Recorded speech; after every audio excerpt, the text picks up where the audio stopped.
ሰላም ጤና ይስጥልን ውድ አድማጭ ተመልካቾቻችን፣ በመከታተል ላይ የምትገኙ ጃኖ ቅማንት ሚዲያ ነው። ወቅታዊ ጉዳያችን አሁን ጀምሯል። በዛሬው ወቅታዊ ጉዳያችን የአማራ ክልልን የጸጥታ ጉዳይ እንመለከተዋለን ማለት ነው። በተደጋጋሚ ይህን ክልል የምናነሳው እኛንም የሚመለከተን ጉዳይ ስለሆነ ነው። በዚህ ጉዳይ ከእናንተ ጋር ቆይታ እናደርጋለን። አብራችሁ እንድትቆዩ የአክብሮት ግብዣችን ነው። እንደ አጠቃላይ እንግዲህ በክልሉ በተለያየ ጊዜ በተለያየ ቀን እንዲሁም በተደጋጋሚ በሰላም ጉዳይ ስብሰባ ይደረጋል። በሁሉም አካባቢ ማለት ነው። እስካሁን ግን ለውጥ አላመጣም። ለምን የሚለውን እናነሳለን። የፌዴራሉ መንግስትስ በዚህ ጉዳይ ምን እየሰራ ነው የሚለውን እናነሳለን። እንደ አጠቃላይ ክልሉ በዚህ ከቀጠለ የቀጣይ ዕጣ ፈንታውስ ምን ሊሆን ይችላል የሚለውንና የመፍትሄ ሀሳብ የምንላቸውን የምናስቀምጥ ይሆናል ማለት ነው። በድጋሚ አብራችሁ እንድትቆዩ አክብሮት ግብዣችን ነው። ይዘንድር እንደተለመደው አብሮኛለ ሰፊውን ጊዜ ወስዶ ማብራሪያ የሚሰጥበት ይሆናል ማለት ነው። ይዘንድር እንኳን ደህና መጣ እያል ዛሬ የምናነሳው የአማራ ክልልን ጉዳይ ይሆናል ማለት ነው። እንግዲህ ቄሱም መነኩሴውም ሸኩም የሀገር ሽማግሌውም ወጣቱም ሁሉም በየዘርፉ በየቀኑ በሚባል ሁኔታ ስብሰባዎች ይደረጋሉ። ይህ ግን ሰላም ሊያመጣም አልቻለም። በየጊዜው የምናያቸውን ቀውሶች እየፈጠረ ነው ያለው። ቄስ መነኩሴ ተሰብስቦ የክልሉን ሰላም መመለስ ይቻላል ወይ?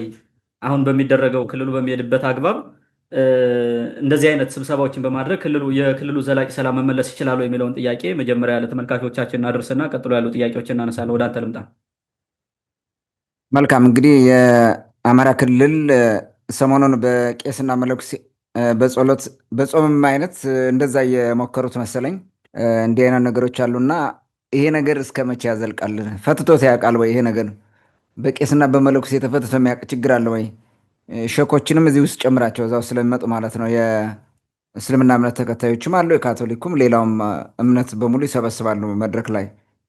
እንዲህ እየተደረገ እስከ መቼ ነው የሚዘልቀው? ይሄ መፍትሄ ያመጣል ወይ የሚለውን ነገር ማየት የተወሰነ ጥሩ ነው። በአጭሩ ለማቅረብ እንግዲህ አማራ ክልል ከ2008 ዓ.ም ጀምሮ በቄስና በመነኩሴ እንዲያም ሲል ሸኮቹንም በመጨመር ረጅም ጥረት ሲያደርጉ ነበረው። ብዙ ጊዜ ደግሞ ሲያሾፉበት ነው የሚኖሩት። አንዳንዴ ያው የአቅም እጥረትም ነው። የተሻለ አቅም ከሌለ ችግሮቹን አናላይዝ አድርገህ የምትፈታበት መንገድ፣ ዋናው ችግር ላይ አክታፖን አድርገህ ለውጥ የምታመጣበት መንገድ ከሌለ ያለህ ምርጫ መደናበር ነው። ያለ ማደናበር ደግሞ ህዝብ መሰብሰብ ነው። ህዝብ ውስጥ ደግሞ ቄሱን ምኑን እየሰበሰብክ ማውራት ነው። ለምንድን ነው ቄሱን ሸኩን የምትሰበስበው? የማህበረሰቡ እንትን ናቸው፣ የበላይ ጠባቂ ነገር ናቸው። የሃይማኖት አባቶች ይከበራሉ በእኛ ኬዝ ማለት ነው። ሰው ዝም ብሎም ያከብራል። ምንም ይሁን ምን የሃይማኖት አባት ሲባል ይፈራል፣ ያከብራል። ከዛ አንጻር እነዚህን ሰብስበው ፖለቲካ መስራት ዝም ብሎ ፖለቲካ እንኳን አይደለም፣ ይሄ ዲፕሎማ ምንድነው የፕሮፓጋንዳ ነገር ማድረግ ይመስለኛል። ከህዝቡን በእነሱ በኩል ነው የምንቆጣጠረው ብለው ስለሚያምኑ ነው ትልቁ ነገር በዚህ እንትን የሚያደርጉት ማለት ነው። እንግዲህ ወደኋላ ሄደን የተወሰነውን ለማየት በቅማንት ጉዳይ በተደጋጋሚ ቄሶቹን እየሰበሰቡ መነኮሳቱን እየሰበሰቡ አንዳንዴም ሲያስወግዙን፣ አንዳንዴም የሆነ ነገር ሲያደርጉ፣ አንዳንዴም ሲያሰድቡን፣ አንዳንዴም ቅኔ ሲያስቀኙብን ሁሉ ነበሩ። የቅማንት ጥያቄ እንትን እንዲል ብዙ ስራ ተሰርቷል። እነዚህም በመጠቀም የፌክ እርቅ ሁሉ ሲደረግ ነበረ። ሳይንስ አምባ 2011 ይመስለኛል የመከላከያ ጄኔራሎች ሁሉ አልቀሩም ተሰብስበው እንዴት ሲያደርጉ እንደነበሩ ማለት ነው። ብዙ በሬዎችን አርደው እየበሉ ቅማንትና አማራን አስታረቅ ነው ይላሉ እነሱ። ሳይንስ አምባ ተሰብስበው ጎንደር እንዲህ አይነት ነገሮችን ሁሉ ሲያደርጉ ነበር እና ይሄ የተለመደ አካሄድ ነው። በዛ ጊዜ በቅማንት ላይ ነበር እንደዚህ የሚቀልዱት። ቅማንቱን ነው በደንብ የሚቀልዱበት። ጥያቄውን ለማፈን የሚሰራ ስራ ነበረ። የሚፈልጉትን ያክል ከገደሉ በኋላ ህዝቡ ራሱን ሲከላከል ልክ ለማብረድ ብለው እንዲህ አይነት ነገር ይጠሩና ያደናቁራሉ፣ በሚዲያ ያስነገራሉ። በቃ እርቅ መጣ ምናምን ተብሎ አይነት ነገር እንትን እንዲደረግ ነው። እንዲያሾፉ ለረጅም ጊዜ ዘልቀዋል። አሁን ራሳቸው ላይ ዘንቦ ያ እሳት ቅማንት ላይ የጫሩት እሳት ራሳቸው ላይ ዘንቦ እየበላቸው ስለሆነ አሁንም በራሳቸው ላይ ይቀልዳሉ ማለት ነው። እኔ በጣም ነው የሚገርመኝ። በየትኛው እንትን ነው ሳይንስ ነው በጸሎትና በጾም የተፈጠረ የፖለቲካ ችግር ይፈታል ብለው የሚያስቡት? ያ ለአማኞች ነው። እነዚህ እምነት የላቸውም እኮ ሲጀመር ማለት ሰው ገዳዮች ናቸው፣ አሳዳጆች ናቸው። በግፍ ለምን ቅማንት ጥያቄ ጠየቀ መብቱን ጠየቀ ተብለው በግፍ ኮሚቴዎቻችን ጥርግርግ አድርገው አስረው ንጹሐንን ሲገሉ ኑሮ ስንቱን አሳደው ቢጸልዩ አሁን እነዚህ ምን እንዲያው በሃይማኖት በምናምን እንዴት እሱ ሊገባቸው እንትን ማለት ማንስ ይሰማቸዋል? የትኛው እግዚአብሔር ነው የሚሰማቸው? የትኛው አላህ ነው የሚሰማቸው? ለሙስሊሞችስ ቢሆን እንደዛ ሲያደርጉ ነው የነበሩት። አብረው ሲያጨበጭቡ ሲያሳድዱ ነው የኖሩት። አሁን ላይ ለመጣው ነገር እኮ ቅጣት ነው ብለህ ትወስዷለህ ከሃይማኖት አንጻር ስትመለከተው እንጂ እንዴት ነው ሲሰማቸዋል? እና እኔ በጣም ግርም ይለኛል። መድረኩን በጸሎት ይጀምሩታል አውጥተው ማለት ነው። የፖለቲካ መድረክ ምን ሊያደርግ ነው? እኔ አሁን የሃይማኖት አባት ራሱ ሂዶ እዛ ጋር እንትን የሚያደርገው ፕሮፓጋንዳ ካልሆነ በስተቀር ማለት ነው ምን እንዲሆን ነው የሚባረከው? የባሰ እኮ ይኸውልህ አሁን ፖለቲካ ሲደመር ሃይማኖት ግራ የገባው እንዲሆን ይመስለኛል። እንትኑ ለምን ልብ በል ፖለቲካ ሌላ ነው፣ ጭራሽ ከዚህ ውስጥ የለበትም። ሳይንስ ነው። ሳይንስን በሃይማኖት ታስባርከዋለህ፣ ሃይማኖትን ደግሞ በሳይንስ ታስባርከዋለህ። እና ድብልቅልቅ ያልሆነ እኮ ወይ ሃይማኖት አይደለም ወይ ሳይንስ አይደለም። ሁሉም እኮ ቦታ አለው። ጸሎት የሃይማኖት ተቋማት አሉ የሚጸለይባቸው እንደየእምነቱ ማለት ነው። ይሄ ሳይንሱ የሚነገርበት ደግሞ የራሱ መድረክ አለው እንጂ ምን ያደባልቀዋል እኮ ነው። ሁለቱ እኮ አይገናኝም። ይሄኛው አይዲያል ነው፣ ያኛው ማቴሪያሊስት ነው። አሁን ማተርንና አይዲያን አምጥተህ እዚህ ጋር አቀላቅለህ ምን ለመፍጠር እንደሆነ እኔ አንዳንዴ ግራ ይገባኛል። ነው ማርክሲስት ለመሆን ነው? ሁለቱን የሄገልንና የፊርባክን ቲዎሪ አንድ ላይ ማቴሪያሊስትና እንትኑን አቀላቅሎ የሆነ አንድ ቲዎሪ ይዞ መጣ። ዲያሌክቲካል ማቴሪያሊዝም የሚል ካርል ማርክስ ማለት እንደዛ ሊያመጡ ነው ወይ? እንደሱ እኮ ማርክስ እኮ የችግር መፍቻ ነው ይዞ የመጣው። ለምን እንደሱ አያመጡም ከሆነም ማለት ነው። እና ሃይማኖትንና ፖለቲካን አቀላቅለው ሲደነበሩ በምንም መንገድ ሊፈታ አይችልም። ምክንያቱም ሁለቱም አይቀላቀል ነገር ነው። እንዴት አድርገህ ዘይትንና ውሃን ለመቀላቀል አሁን ትጥረዋለህ? ብትለው እኮ አይፈታልህም በፍጹም ማለት ነው። ወይ የሃይማኖት አባት ጠቅልሎ ፖለቲከኛ ነው መሆን ያለበት እና በፖለቲካው ነው መፍታት ያለበት፣ ወይ ደግሞ የፖለቲካው ላይ እንትን ሰሚት አድርጎ ራሱን አሳልፎ ሰጥቶ በሃይማኖቱ ብቻ እንዲፈታ ሰው በቃ ጾም ጸሎት እየያዘ ሱባኤ እየያዘ እግዚኦ እያለ ሙስሊሙን በሚለው እያለ እንደዛ ቢሆን ነው ኦኬ። አሁን እንደዚህ ይሰባሰባሉ፣ ማይሆን ነገር ተደናብረው የሚያተርፉት ነገር ለሚዲያ ኮንሳፕሽን ብቻ ሰው ይቀረጻል፣ ፎቶዎች አሉ ይለጥፋሉ እንትናቸው ላይ በቃ አለቀ። ይሄ ስራ ሰራን ይለዋል። ምንም ጠብ የሚል ነገር የለም። እና ይሄ በጣም አስቸጋሪ የሆነ ሁኔታ የመጣው ነው። ቅማንቶች እንደዚህ ሲቀልዱባቸው ነው። እንዲያውም እርቅ እያሉ እየወሰዱ ሲያስገድሏቸው ነው የነበሩት። በነገራችን ላይ አሁን ማን ያምናል? የሃይማኖት አባት እንደዚህ በዚህ ምናምን ብትል እኮ ማንም አያምነውም። እኛ ሰፈራው ማንም አያምነውም። ሊያምነው የሚችል የለም ምንም። ለምን? እሱ ነው ራሱ ነብሰ ገዳይ። የገዳም ኃላፊው የሚባለው ራሱ ሳይቀር እየመጣ ቅማንትን ሲያስገድል የነበረው ስቲል እስከ ቅርብ ጊዜ ማለት ነው። አሁንም ቢሆን እኮ እንደዛ ነው። ጦጣ የገደለ ማለት ነው ቅማንትን የገደለ የሚል ይሄ ሁሉ አሁን ጸልዮ ማን ይሰማዋል? ሲጀመር ይጸልይልኛ ብለህም አትቀርበውም። እና እነዚህን እየሰበሰበ ተመሳሳይ እኮ ነው ዘሴም ፌስ ቅማንትን ለመጨፍጨፍ አሳምነው ጽጌ በ2011 ህዳር ላይ የሰበሰባቸው እዛው ጎንደር ላይ የሰበሰባቸው ሰዎች ዛሬም ተሰብስበዋል። አብረው ቄሶቹ መነኮሴዎቹ አሉ። ዛሬም ፎቶቸውን እያየሁት ነበር። እጅ ቆርጣለሁ ሲሉ ሲያጨበጭቡ የነበሩ ናቸው እዚህ ያሉት። አሁን በሚገርም ሁኔታ ማለት ነው።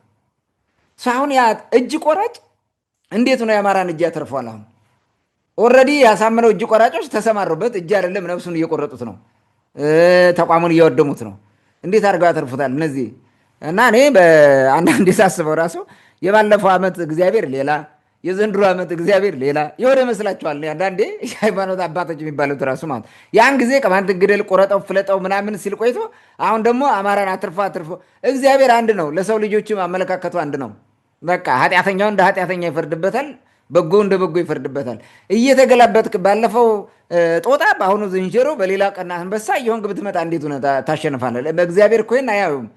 ኦልሬዲ ሰው ከሆንክ ሰው ነው መሆን ያለብህ ሁልጊዜ ማለት ነው።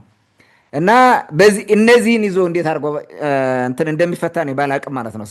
ባለፉት 2015 ዓ ም ላይ ፋኖ የሚባል ወደ ጫካ ከገባ በኋላ ልዩ ኃይሉ ምናምን ሲሸፍት አሁንም ይሄንን ይዞ ነው የሚንገታገቱት። ቄስ መነኩሴ ምናምን እንደዚህ የሚሰበሰቡት ደግሞ ይኸውልህ አይረቡም፣ ከሁለቱም ስለማይሆኑ ማለት ነው። በተለይ አብዛኛዎቹ ዋናነት በቋሚነት የሚሰለፉ እንደነ ዮሴፍ ማን ነው የሚባሉ ሰዎች እንደነዚህ አይነቶቹ እና የተለመዱ ሾኮችም አሉ እዛ ጋር ሁልጊዜ የሚሰበሰቡ ፖለቲከኞች ናቸው፣ ወይም የፖለቲካ ፊገር ናቸው ሄደው የሚቀመጡት፣ ወይም አድባር በለው በቃ ሌላ ነገር የላቸውም። የሚያመጡት ነገር የለም። መፍትሄ ምን አምጥተው ያውቃሉ እስከዛሬ?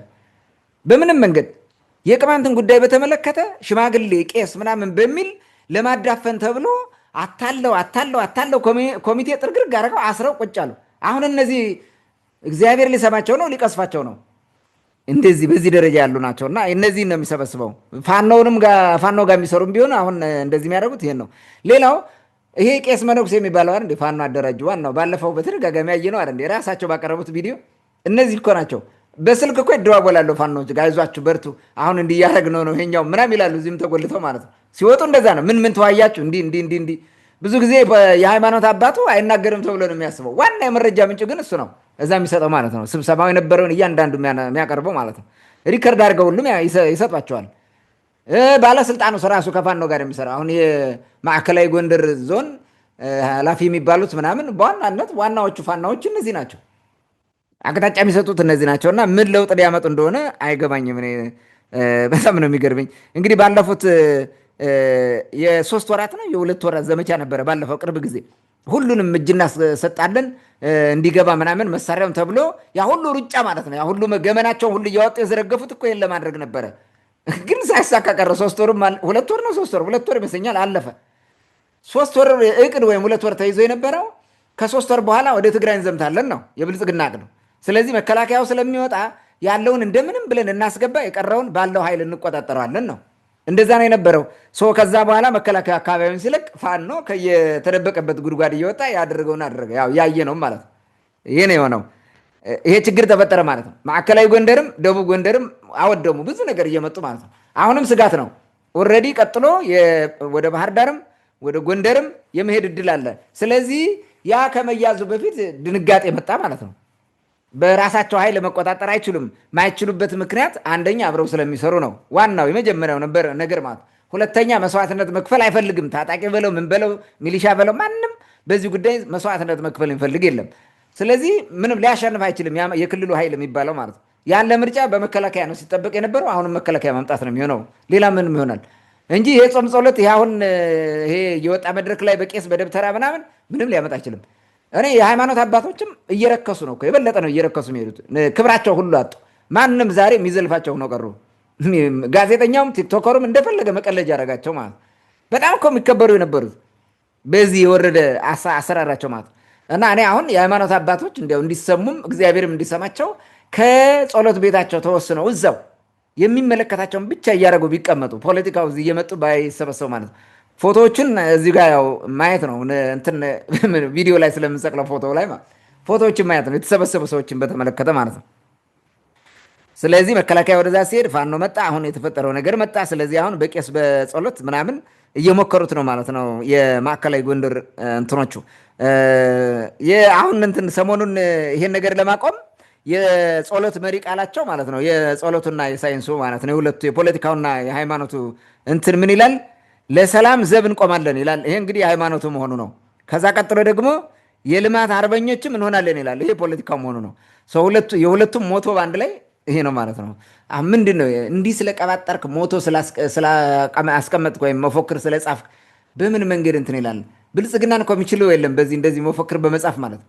ሁልጊዜ በየቀኑ ያመጡት የሚገርም መፎክር አላቸው። አንዱም ግን ምንም አድርጎ አያውቅም። የስብሰባ ሞቶ ነው በቃ ህዝቡን እንትን ማድረግ ያዝም ማስቀመጫ ነው። እና እንዲህ ነው የሆነው በጣም በሚያሳዝን ሁኔታ ማለት ነው። አመራሩ የበላይ አለቃውን ወይንም ከላይ ያሉትን የብልጽግናውን አለቃ ከላይ ያሉትን ለማስደሰት ነው ይህንን የሚያደርጉት። እንደዚህ ህዝብ አወያየ እንደዚህ ያደርግን ምናምን ነው። ለምን አትቆጣጠሩትም የሚል ጫና ስላላቸው እነሱ መቆጣጠር ስለማይችሉ ያላቸው ምርጫ ህዝቡን አወያይተናል እንግዲህ በዛው ልናስመክር ነው ምናምን እያለ ይደነበራል ማለት ነው። ብልጽግና ምንም የሚደማ ስራ እኮ መስራት አይችልም። አንዳንድ ሰው ቢሰራ ማይሳካለት አይታል። እኔ ተወልጄ ያደኩበት ሀገር አንድ ገበሬ ነበር፣ አርሶ አደር ነው ገበሬ እና እኛ መሬት ጥግ እሱም መሬት አለው። እኛ አባቴ እርሻ ሊያርስ ሲሄድ አብረን እንሄዳለን። ያው ህፃን ሆነን ማለት ሰውየው አይ ዶንት ዋንት ቱ ሜንሽን ሂዝ ኔም ጠዋት ያረሰ የጠመደባት እንትን ሲጮህ ነው የሚውለው። በጣም ይጮሃል ሰውየው። ሰዛው እግሩ ሳይነቅል ራሱ በጣም ነው ሲንጮህ ቢኖር በሬው ላይ ማለት ነው። ምንም ዝም ብሎ ምንም በሬው ባያጠፋም ሲጮህ ነው የሚለው። በሬውም ያውቀዋል። ዝም ብሎ ቀስ ብሎ ነው የሚሄደው። እኛ መሬቱን እርሻውን አርሰን ጨርሰን ስንመጣ እርሱ ከጀመራት አንድ ትልም እንኳን አርሶ አታገኘውም። ሁልጊዜ ብልጽግና ማለት በዚህ በአማራ ጸጥታ ዙሪያ ምናምን ያው በጸጥታ ጉዳይ ይለፈልፋል፣ ይጮሃል፣ ያብረቀርቃል፣ ያሸበርቃል፣ የሆነ ነገር ያደርጋል እንጂ ምንም ግፍት የምትል ነገር የለችም። ኖ ቼንጅ አተዋል። በምንም መንገድ ለውጥ አታይም። ያን ሰውዬ ነው የሚመስሉኝ ሳስባቸው ራሱ ማለት ነው። የሆነ የዋለብህ አይጠቀም ይላል የናባት እንደዛ ሲያዩ ማለት ነው። በቃ ሁልጊዜ እዚህ ብሎ ያን ያክል ቀኑን ሙሉ ብሎ እኮ ነው በቃ ምንም ሰው። አሁንም ብልጽግና እንደዛ ነው። ይሄ አስቸኳይ ጊዜ አዋጅ ከወጣ ጊዜ ጀምሮ አማራ ክልል ውስጥ አለ እየጮኸ ማለት ነው። እየጮኸም ከአሁን እዛው ነው ያለው።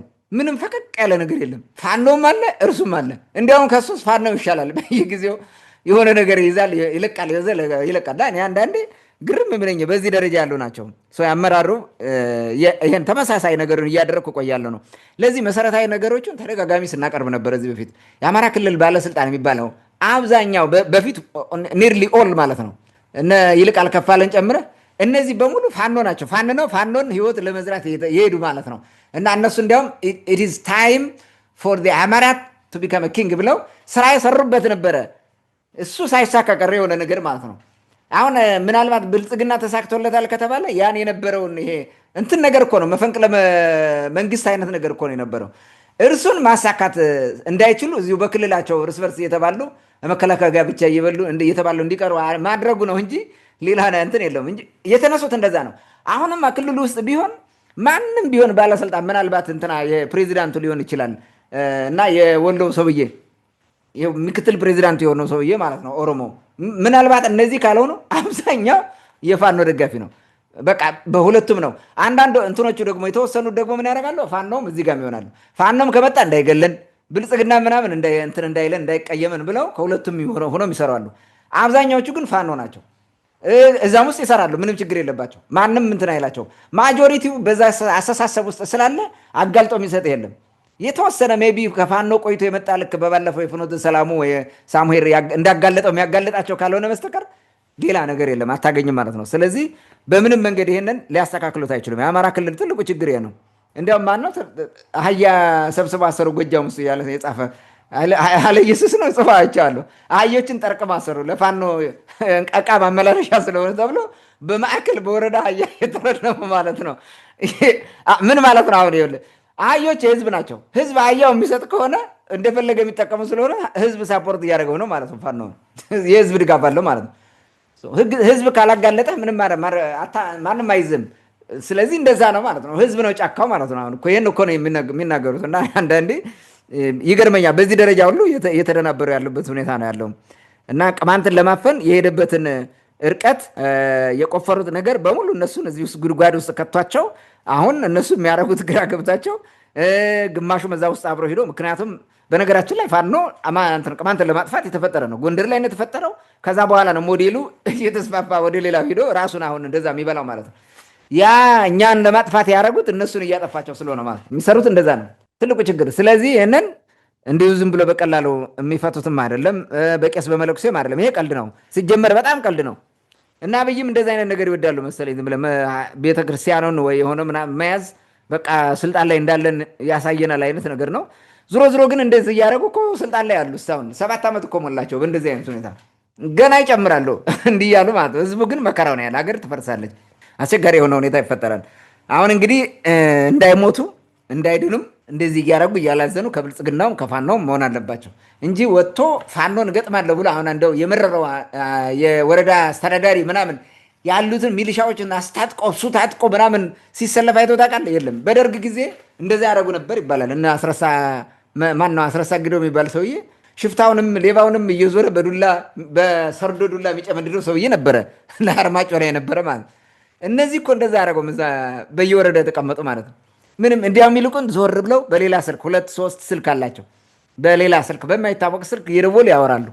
እንዴት ነው ልትመጡ ነው ወይ ትመጣላችሁ? አትመጡም? እንዴት ይሆን? በእኛ በኩል እንዲህ ነው ያለው። አይ በቃ ችግር የለም አሁን ወታደር እንዲህ እኮ ነው የሚያወሩት። ሌላው ከዛ መጥተው ደግሞ አሁን ሰላማችን እንጠብቃለን የልማት አርበኛ እንሆናለን የሚል ነገር መፎክር ያሰሙናል ማለት ነው። እና በዚህ መንገድ ነው ያለው። በስብሰባ የሚገኘው ውጤት ምንድን ነው? ወይም የተገኘው ውጤት እስካሁን ብታይ ምንም ነገር የለም። አበል ይበላሉ፣ አበል ያገኛል፣ ተሰብሳቢም አበል ይወስዳል። አበል አለ ማለት ነው። ለመጀመሪያው ይሄ ነው ውጤቱ። ሌላው ፎቶ አለ፣ የፎቶ ፕሮፓጋንዳ ይሰራል። ከዚህ ያለፈ ነገር የለም። አሁንም እንዳነሳሁት የደንቡን በማድረስ ብቻ የሌላኛውን ባለስልጣን እንደዚህ እየሰራ ነው፣ አይዟችሁ እናስተካክላለን በምልህ እንትን በማለት ያስተባብሉታል፣ ያስተዛዝኑታል ማለት ነው። ከዚህ ያለፈ ሌላ ነገር የለውም።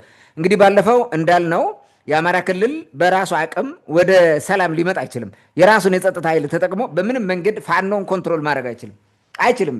ኢምፖሲብል በምንም መንገድ ማለት ነው። አይሆንም እኮ አሁን አንተ አንዳንዴ ሲያስበው የሆነ ሰው ባልና ሚስትን በአንድ ላይ አምጥተህ ባልየውን ሚስትን ደብድባት ብትለው ወይንም ሚስትን ባልን ደብድበው ብትል ማለት ነው። አሁን እንደዛ ቆጠረው ይደባደባሉ።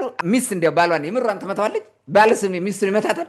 ደብድብ ብትለው ማለት ነው እንዲያ የደበደበ መስሎ ትንኩፍ ያደረግ ይሆናል እንጂ እንዲያው ሲመረው ማለት ነው ግዴታ ሆነበት በምንም መንገድ። እንደዛ እኮ ነው ልክ ባልና ሚስትን እንደማደባደብ አደባባይ አውጥተህ ተደባደቡ እንደማለት ማለት ነው። ሳይጣሉ ምንም ነገር ሳይሆኑ አልተጣሉም። ቢጣሉ እኮ በደንብ ሰው ሳይላቸው ራሱ ይደባደባሉ። እነዚህ አልተጣሉም። የአማራ ክልል ውስጥ ያለው ታጣቂ እንደ ሚስት ውሰደው፣ ፋኖውን እንደ ባል ውሰደው፣ ወይም ገልብጠው እንደዛ ናቸው እና አልተጣሉም። ከተጣሉ ኦኬ አይቀርም ድብድቡ ራሱ ማንም ሳይላቸው።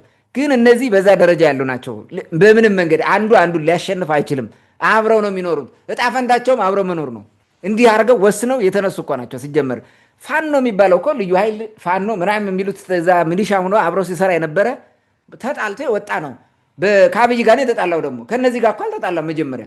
እነዚህ በአብይ ተቋም ውስጥ ስላሉ ነው ከነሱ ጋር የሚጣሉ የሚመስሉት እንጂ አይጣሉም። ዋናው ነገር ይሄ ነው። ይሄን እስካልፈታኸው ድረስ የአማራ ክልል በምንም መንገድ ወደ ሰላም ይመጣል ብሎ ማሰብ እንትን አይደለም፣ ተገቢ አይደለም ማለት ስህተት ነው። ለውጥ አይመጣም። የግድ መከላከያ መጠበቅ አለበት ማለት ነው። ይህን ስትመለከተው አመራሩ ፋናዊ ስለሆነ መከላከያ ካልጠበቀ በምንም መንገድ ከተማዎቹ እያዛሉ የፈለገ ይሆናል ማለት ነው። አማራ ክልል ህዝቡም እንደዚሁ አብዛኛው ከፋኖ ጋር እንደሆነ ምንም ይታያል። ባይወድም ቢሆን ማለት ነው። ምንም ሌላ ምርጫ የለውም። ምክንያቱም የጅብ ባል ነው መንግስት አያስጥለውም።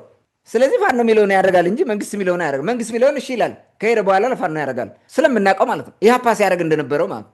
በቋራና መተማ ኢህአፓ ህዝቡ ከኢህአፓ ጋር ነው። ደርግ መጥቶ በሆነ ጊዜ የሆነ ቦታን ከያዘ ከደርግ ጋር እሺ ይላል ህዝቡ። ከዛ በኋላ አብሮ የሚቆየው ኢህአፓ ስለሆነ ከኢህአፓ ጋር ይሄዳል። እንደዛ ነው የሚያደርግ የነበረው። በዚህ መንገድ የመጣ ነው። ደብተራውም ዋና ፋኖ ስለሆነ ደብተራ ሰበሰበ አልሰበሰበ በዚህ መንገድ ሊፈታ አይችልም። ግን ትልቁ ችግር ምንድን ነው? መከላከያ ወደዛ ስለወጣ ስለሄደ አሁን ከተማዎቹ ላይ ትልልቅ ከተማ ሁሉ ወደ መያዝ አይነት አቅጣጫ እየመጣ ስለሆነ ስለጨነቃቸው ለአለቆቻቸው ለመታየት በሚል ነው የሰበሰቡት እንጂ ለውጥ እናመጣለን ብለው አይደለም። ታንክ ዩ። መልካም እንግዲህ አማራ ክልል ላይ በየቀኑ ስብሰባ አለ። እኔ አይዶን ነው መቼ ስራ እንደሚሰሩ ግን አይገባኝም።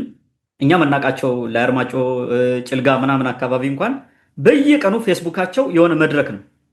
ተግባር ላይ መሬት ላይ የሆነ ስራ ሲሰሩ ምናምን አይታይም። እኔ አይዶን ነው ወይ እቅድ የላቸውም ወይም እቅድ አያቅዱም ወይም ፕሮግራም የላቸውም። ዝም ብለ መሰብሰብ፣ መለያየት፣ ሁሌ ስለ ሰላም ስለ ጸጥታ ነው ደግሞ የሚያወሩት። በቃ ሌላ የለም። ይህ ማለት በቃ አካባቢው ሰላም አይደለም፣ መምራት ማስተዳደር አልቻሉም ማለት ነው። ይህ የተለየ ነገር አይደለም። ይሄ የሃይማኖት አባቱ ምናምን አብዛኛውን ጃኬት ነው የሚቀይረው። የምታውቃቸው ናቸው። ቅድም ስትል እንደነበረው ትላንትም የነበሩ ምናልባት እኛ የምናውቀው ወደ መጨረሻው ኢህአዴግ ዘመን የነበሩ በኋላ በመንግስት ማነው በኃይለማርያም የነበሩ በኋላ ደግሞ አሁን አብይ ከመጣ በኋላም ያሉ በየጊዜው መንግስት በተቀያየረ ቁጥር ሀሳቡን በቀየረ ቁጥር አብረው የሚቀያየሩ ማለት ነው። እንደዚህ አይነት ሃይማኖት አባቶች አሉ። ከዛ የሚሰበሰቡት ሲጀመር እውነቱን ለመናገር ትክክለኛ አቋም ያላቸው እውነተኛ ሰላም እንዲወርድ የሚፈልጉ ልማት እንዲመጣ የሚፈልጉ ህዝቡ በሰላም እንዲኖር የሚፈልጉ የሃይማኖት አባቶች እዚህ መድረክ ላይ አይገኙም። ፖለቲከኛ የሆነ የተሰጠውን የቤተክርስቲያን ይሁን ከመስጊድም ያለ ይሁን ከምንም ይሁን ያንን ወደ ጎን ጥሎ በሃይማኖት ካባ ፖለቲካ የሚሰራ ያንን ሽፋን ተጠቅሞ ተቀባይነቱን ተጠቅሞ ከመንግስት ጋር ያለቀልቅ ነው ያለው። ይሄ ግልጽ ነው፣ ማንም ሊሸፍን አይችልም። የጎንደር ቤተክርስቲያናት አብዛኞቹ ችግር ውስጥ የወደቁት በዚህ ምክንያት ነው። እና አባይ ኡራኒየም ምን እየሰሩ እንደሆነ ውስጡን ታውቃላችሁ ራሳችሁ። ይሄ ከዚህ በፊትም ሲባል የነበረ ስለሆነ ማለት ነው። እንደውም ከሰሞኑ ራሱ አይተህ ከሆነ የጣቁሳ ወረዳ አስተዳዳሪ ተብሎ ለህዝብ ደህንነት ሲባል ከተማውን ጥለን ወጥተናል ብሎ መግለጫ ሰጥቷል። እና አየሁት።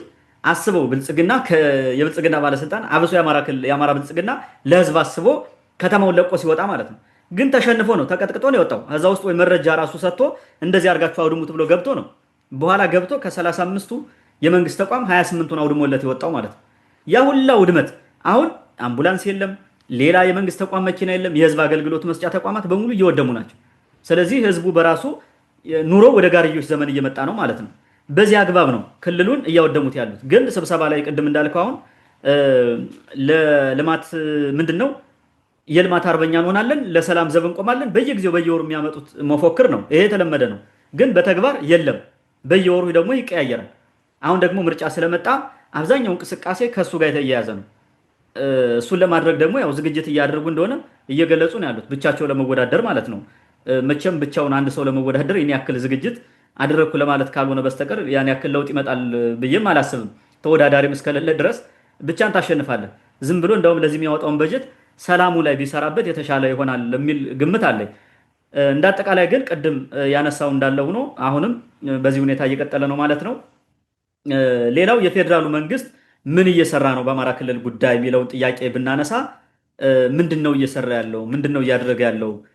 ለምንድን ነውስ ይህ ክልል በዚህ ሁኔታ እንዲቀጥል የፈለገው? ለምንድን ነው ፈልጎት ነው? ከአቅሙ ውጭ ሆኖ ነው? ወይስ የፈለገው ይሁን ብሎ ነው እንደዚህ እየሆነ ያለው የሚለውን ጥያቄ ብናነሳ ምናልባት በዚህ ጉዳይ የምትለው ሀሳብ ካለ ወደ አንተ ልምጣ። መልካም። ፈልጎ ነው ወይ ሳይፈልገው ነው ክልሉ እንዲያደርግ ያለው? ያ ብጥብጡንም ፈልጎት ሊሆን ይችላል፣ ግን በዋናነት ከአቅም በላይ ነው። ምንም ማድረግ አይችልም። የአማራ ክልልን መቆጣጠር አልቻለም። ወታደሩን አሰማርቶ እኮ ለፋ። ዜር ኢዝ ሮንግ ሳምዌር አለ ናይጄሪያ። ሰው የሆነ ቦታ ችግር አለ፣ የሆነ ቦታ ችግር አለ። በዚህ ምክንያት የመጣ ነው እንጂ እንትን አይደለም። ምክንያቱም አማራ ክልል እንዲበጠበጥበት አይፈልግም። በተለይ አማራ ክልል የሚባለው ማለት ነው። ኦሮሚያ ክልል ቢበጠበጥበት ችግር የለውም። ትግራይን ኦልሞስት አሳልፎ ስለሰጠ ወይም በህወሓት ስር ስለሆነ ምንም የሚቆጨው ነገር የለውም። አማራ ክልል ግን ማዕከል ሆነ አደገኛ የሆነ ሁኔታ ይፈጠራል። እሱን ካጣኮ የት ይቆማል እዛ በኋላ? ስለዚህ ዝም ብሎ እንትን አይደለም። ሞክሮ ብዙ ወታደሮችን እየገበረ ግን በውስጡ በተፈጠረው አሻጥርና ወታደሮቹ ላይ በተፈጠረው ነገር ነው እንደዛ አይነት ነገር የሆነው ብዬ ነው ማምነው እንጂ እዚችኛዋ ላይ በእርግጥ ብጥብጥ ይፈልጋል። ብልጽግና በብጥብጥ ውስጥ የሚኖር ነው። ነውጠኛ እንትን ነው፣ መንግስት ነው። አይ ነው ግን እዚህ ጋር አይደለም ዋናው። ብጥብጡን እሱ ማድረግ የሚፈልገው ትግራይ ጋር ነው፣ በዳር ነው። እንደገና ደግሞ ብጥብጡ እንዲሆን የሚፈልገው በእሱና በፋኖ የሚባለው ወይም በአማራ መካከል ሳይሆን በአማራውና በትግሬው መካከል እንዲሆን ነው የሚፈልገው። ያ ነው ለእሱ የሚጠቅመው የሚያብጥበት ማለት ነው። የሚፈልገው የብጥብጥ አይነት የተለየ ነው። ቢፈልገውም ግን እሱን የፋኖን አይደለም የሚፈልገው። እሱ እንግዲህ የፌዴራል መንግስት ምን እየሰራ ነው?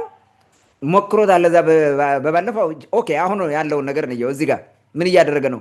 ምንድነው ክልሉ ከአቅመ ቢስ መሆኑን ሲያይ አሁን ማለት ነው ከአቅሙ በላይ ሆኖ ክልሉ ከተሞችን እያስያዘ እየወጣ ቁጭ ማለት ሲጀምር፣ ፋኖም እየፈረጠመ ደግሞ እየተደራጀ የሚቀጥለው ማጥቃት ምናምን እንቅስቃሴ ሲጀምር መንገድ መዝጋት ሁሉ ሊመጣ ነው። አስቸጋሪ ሁኔታ ሊፈጠር ስለሆነ ብልጽግና አሁን ወታደር ማምጣት ጀምሯል ወደ አካባቢው ከግንባር ቀንሶ ማለት ነው። ከግንባር ቀንሶ ወታደር ይዞ ማምጣትና በየአካባቢው ከተማ ላይ ዋና ዋናዎች እንትን ማድረግ ዜን እንግዲህ ጥምር በሚባል ከፊትም አሰልፈ የሆነ ሚሊሻ ምናምን እያዋጋ ፋኖን ነድተ ከከተማዎች ማውጣት ነው። ከዛ በኋላ ወረዳዎችን ታስመልሳለህ። ጫካ ሲገባ ፋኖ ያው እንግዲህ ሰላም ነው ትልና ታወራለህ። በቃ አሁን ይህን ሰላም ጠብቀን እንዘልቃለን የሚል ደብተራና ባለስልጣን ይመጣና ደግሞ መፎክር ያሳየናል። አሁን ያለውን እያሉ ማለት ነው። የአማራ ክልል ሁልጊዜ አሁን ያለውን ሰላም አስጠብቀን ለማስቀጠል የሚለው ሁልጊዜ እየተቃጠለ ማለት ነው። እና ያን ድራማ ይተውኑታል እንደዛ አድርገው። ስለዚህ ብልጽግና ከግንባር ሰራዊት ቀንሶ አምጥቷል። ምን ያክል ሰራዊትን የቀነሰው እዛ ያለውን ጦርነት ትቶት ነው ወይስ እንዴት አድርጎ ነው የሚለውን ነገር ማየት ነው። እንግዲህ ሰራዊት እንትን ያመጣበት ሁኔታ ለምንድን ነው? ኢቭን የብልጽግና ወታደር ቢመጣ ራሱ ሁሉንም ወታደር ቢያመጣ እኮ ፋኖ የሚባለውን አያጠፋውም። ለምንድን ነው የማያጠፋው? ቅድም ከላይ ስንል የነበረውን ነገር ማድረግ ስለማይችል ነው። ከዛ በተጨማሪ ሰራዊቱ ድሮ በነበረው አቋምና ሞራል አይደለም ያለው። የብልጽግና ወታደር እኮ እንደዛ አይደለም። በኢህአደግ ዘመን የነበረው ወታደርና በብልጽግና ዘመን ያለው ወታደር እኮ ሰማይና ምድር ነው፣ አይገናኝም እኮ። ያኛው በጣም ብዙ የጦርነት ልምድ የነበረው ከህወሓትም ኢህዴንም ምናምንም የሚባል የነበረ ከዛ ውስጥ የነበሩ ብዙ ኢቭን ሻዕቢያ ውስጥ ሁሉ ሲዋጉ የነበሩ አሁን መጥተው ጄኔራል ምናምን የሆኑት ሁሉ አሉ።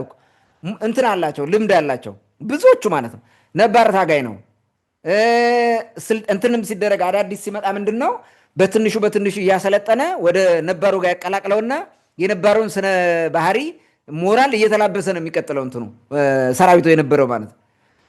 ብዙ አገበስብሶ ማሰልጠን የነበረው በኤርትራና ኢትዮጵያ ውጊያ በነበረበት ጊዜ እንደዚ አይነት ነገር ነበረ። ግን እንትኑ ነባሩ ታጋይ በጣም ብዙ ስለነበረ ችግር አልነበረውም። ያን ስታንዳርዱን አላሳጣውም። የወታደር ዲሲፕሊን ላይ ደግሞ ብዙ ይሰሩ ነበረ እውነቱን ለመናገር ማለት ነው። በዛ ዘመን የብልጽግናው ዘመን እኮ የወታደር ዲሲፕሊን አለ እንዴ! ወታደሩን ህዝብ እንዲደግፈው እንዲወደው እንዴ መከላከያን እንዲል እኮ ነው ማለት። የእኛ ህዝብ በፊት ምንድነው መከላከያን ትልቅ ክብር ይሰጠው ነበረ። ለምን? ለዛም ለዚህም ሳይል ራሱን አሳልፎ ሰጥቶ ነበር እንትን የሚያደርገው። በኋላ ብልጽግና ከመጣ በኋላ ለአንዱ አግዞ መጨፍጨፍ ጀመረ፣ ቆሞ ሲያስገድል። ከዛ በኋላ እኮ ስነ ምግባር የለውም፣ ህዝብ አይወደውም፣ አይፈልገውም። የብልጽግና መከላከያ ማን ይፈልጓል? አሁን ልክ ይሄ ምንድነው አድማ ብተና እንደሚባለው እኮ ነው የሚያው አብዛኛው ሰው ምንም እንትን የለውም። እንደገና ደግሞ ልጆች ናቸው ዝም ብለው በየአካባቢ እየተለቀሙ በገፍ አሰልጥነህ አስታጥቀህ ታመጣዋለህ። መሳሪያውን አስረክቦ ይሄዳል። በብዙ ቦታ ስታየው ማለት ነው። ምናልባት ይሄ መከላከያን ክብር ነካ አዋረድክ ሊሉ ይችላሉ። ግን መከላከያ አሁን ያለበት ስታንዳርድ እኮ ነው። ምን ውሸት ነው እንዴ? ትግራይ ላይ ስንቱ ነው የተማረከው? ፋኖ ዛሬ የሚማርከው ስንት ነው መከላከያ? ይህ እኮ እውነት ነው። ምን እንትን የለም። ስታያቸው ደግሞ ህጻናት ናቸው ብዙዎቹ 18 ዓመት ያልሞላ ሁሉ አረ እንደዛ የሚገባው። ስለዚህ በዚህ ምክንያት በተጠናከረ ምራቅ የዋጠ ሞራሉን የጠበቀ ጠንካራ ወታደር የለም። ከዛ በላይ ደግሞ በህዝብ ሙሉ በሙሉ እንዲወደድ አይደለም። አንዳንድ አይተሃል መከላከያ ሰራዊት ተብሎ እህል ገብቶ ሲደፋ ማለት ነው። እኔ አሁን ሌንጫ ላይ ያደረጉትን ባለፈው አቅርበነዋል።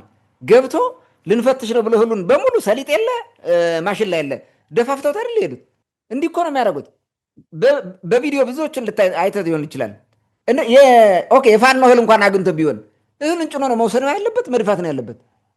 የፋኖ ከሆነ እህል ብዬ ነው ምንም ይሁን ምን እና የሚደረገው ነገር እኮ ሞራል የላቸውም። በኦሮሚያ ክልል የሚደረገውን አይተሃል። ስንት የገበሬ ቤት ነው የሚያቃጥሉት። እንዴት አድርገህ እንደ ህዝባዊ ሰራዊት ታየዋለህ? መከላከያ የሚባለውን በዚህ ደረጃ ውርዶ እያየው ማለት ነው። ይሄ ማለት በጅምላ ሁሉን እንትን እያደረኩ አይደለም። ጥሩ ሰዎች አሉ፣ ጥሩ ሰዎች ማለት ነው። አንዳንድ አሃድ ጥሩ ባህሪ ያላቸው አሉ። ብዙ ግን ሌባ ነው። ግንት ላይ ገብተው የነጋዴዎችን እንዳለ ንብረት ዘርፈው ብር ስንት መቶ ሺህ ነው 300 ሺህ ነው ምናምን እየዘረፈ ነው የወሰዱትን ወስዶ ይመልሳሉ። አይመልሱም እኮ ሌባ አይደል እንደ መከላከያ የሚባል አሁን ማጆሪቲው ይሄ የሚታወቅ ነው። ይሄንን ዲሲፕሊን ካልተስተካከለ እንዴት ነው ያሸንፋል? የፈለገ መከላከያውም እኮ አያሸንፍም። ሃይሊ ሃይራርኪካል ስለሆነ ወጥረው ይዘው እያዋጉት ካልሆነ በስተቀር እኮ በሞራሉ በዲሲፕሊኑ በዛ አይደለም ይሄን የሚያመጣው። እና ይሄን ማየት ያስፈልጋል።